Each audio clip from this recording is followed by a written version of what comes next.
Tahun 1938, FIFA menggelar Piala Dunia edisi ketiga dengan Prancis sebagai tuan rumah. Pada masa itu, sepak bola dunia masih berada di fase transisi, bergerak dari era amatir menuju profesionalisme yang mulai terstruktur. Sementara di Eropa dan Amerika Latin, sepak bola tumbuh pesat dan semakin mengakar dalam kehidupan masyarakat. Di banyak wilayah lain, olahraga ini masih berada di pinggiran. Di Asia, Jepang dikenal sebagai negara yang paling awal mengembangkan sepak bola secara kompetitif. Mereka telah bergabung dengan FIFA sejak 1929. Sehingga jika ada sepak bola dari Asia yang mampu bersaing dengan Eropa, maka merekalah negaranya. Namun, fakta malah mencatat bahwa sebuah wilayah jajahan Belanda di Kepulauan Asia Tenggara justru menjadi negara Asia pertama yang jadi peserta Piala Dunia. Pada masa itu, orang-orang Belanda telah membawa sepak bola ke Hindia Belanda, lalu mengembangkannya melalui klub-klub yang berada dalam struktur kolonial. Ketika Piala Dunia kembali digelar, Hindia Belanda datang sebagai satu dari 3 negara non-Eropa bersama Brasil dan Kuba di turnamen itu. Dan seperti yang kemudian diceritakan, kehadiran Hindia Belanda di Prancis pada tahun 1938 menyimpan ironi tentang kolonialisme, konflik organisasi sepak bola, dan identitas bangsa yang akan terus membayangi sejarah sepak bola Indonesia.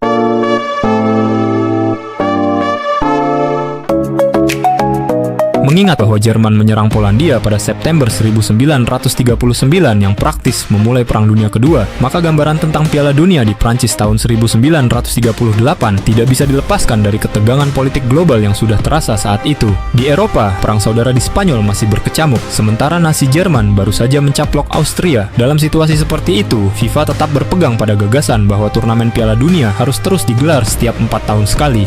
Tantangan terbesar bagi FIFA adalah bagaimana mengumpulkan peserta turnamen ketika banyak negara mulai disibukkan oleh krisis politik dan ancaman perang.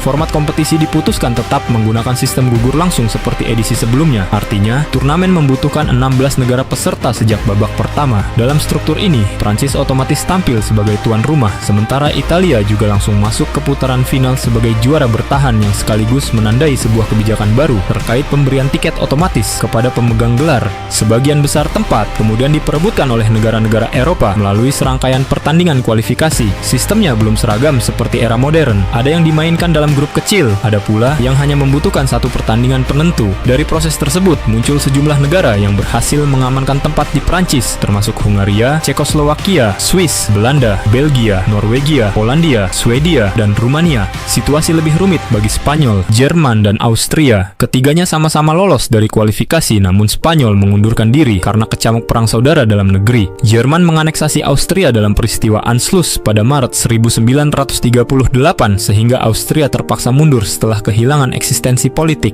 Asosiasi sepak bola Jerman kemudian menarik sejumlah pemain Austria untuk memperkuat timnas Jerman termasuk Wilhelm Hahnemann, Johann Mock, Leopold Neumer, dan Karl Sesta. Di benua Amerika situasinya berbeda. Selain jumlah negara yang bersedia mengikuti kualifikasi relatif sedikit, ketegangan antara Argentina dengan FIFA membuat negara itu mundur. Argentina memprotes keputusan FIFA yang kembali memilih negara Eropa sebagai tuan rumah. Keputusan Argentina untuk mundur kemudian diikuti sejumlah negara di Amerika Latin. Brasil akhirnya menjadi wakil Amerika Selatan, sementara Kuba muncul sebagai perwakilan dari kawasan Amerika Utara dan Karibia. Dengan sebagian besar tempat telah terisi oleh negara-negara Eropa dan Amerika, perhatian FIFA kemudian beralih ke Asia. Benua ini hanya diberi satu slot di putaran final. Untuk menentukannya, 2 tim dijadwalkan bertanding dalam kualifikasi. Jepang dan Hindia Belanda dianggap merepresentasi sepak bola kawasan Asia, maka keduanya pun diberi kesempatan untuk memperebutkan satu slot tersisa.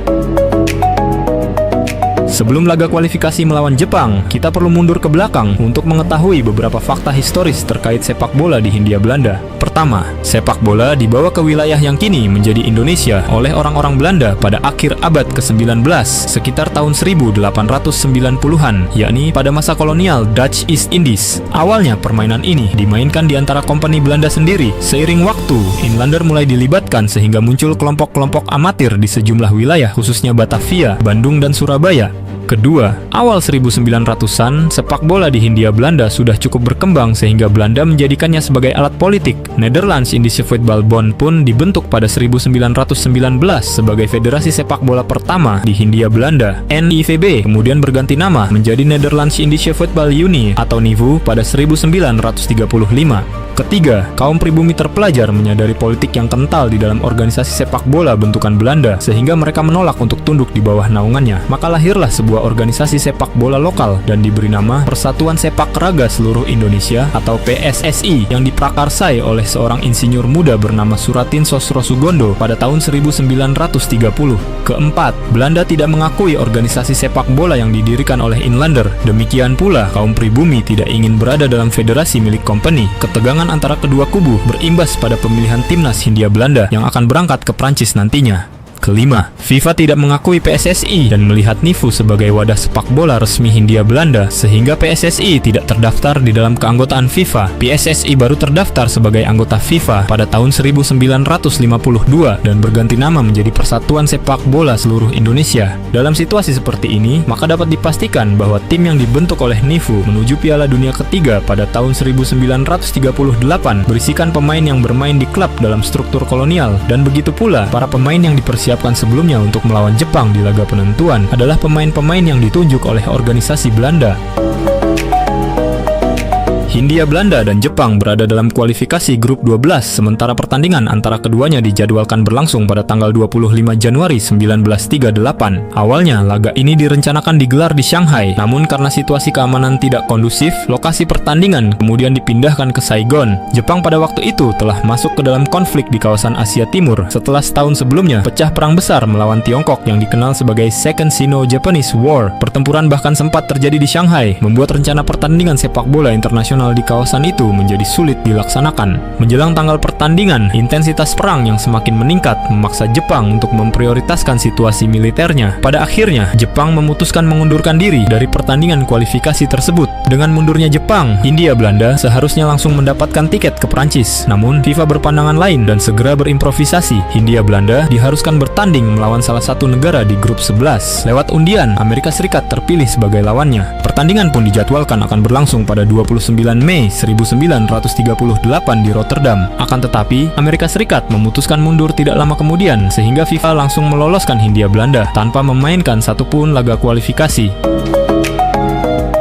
Pada 27 April 1938, tim Hindia Belanda berangkat dari pelabuhan Tanjung Priok, Batavia, menuju Eropa menggunakan kapal bernama Baluran. Perjalanan panjang ini membawa mereka melintasi Samudra Hindia, terusan Suez, hingga akhirnya tiba di Eropa setelah hampir 3 minggu pelayaran. Dan dari pelabuhan Genoa, perjalanan darat ke Belanda akan memulai sejarah tim ini di Piala Dunia yang singkat.